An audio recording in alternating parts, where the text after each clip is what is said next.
আমার এলাকার এই এলাকার একজন ভ্যান চালক কিছু মূর্তি ওই যে হিন্দুদের পক্ষে ঘুরানো বের করবে, একটু ঘুরে লাগে তার সাথে ঘুরে করতে ভালো লাগতো আবার ওকে যখন কিনে দিত তখন তাকে কিছু মালটা আপেল কমলা দিয়ে দিত। ওই ভ্যানওয়ালা একদিন ঘরের মধ্যে না খাইয়া ওই আপেল কমলা মালটা বেদনা আমার মধ্যে নিয়ে আসছে। হুজুর আপনি আগে খান।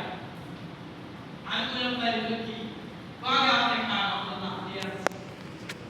আমি চিন্তা করলাম ভ্যান চালক আগে আছে কথাটা বাইরে করে আল্লাহ করাচ্ছে হতে পারে। আমি বললাম এটা কি আপনার বাড়িতে কোনো মেহমান আসছে? না।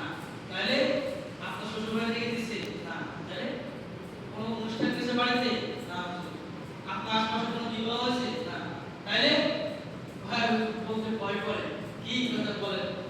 তো আমি যে হিন্দুদের মানানামা করি ওরা আমারে এক একবার গেলে আমাকে খাটনি করে বস্তা বাজে আমাকে বলে দেয়।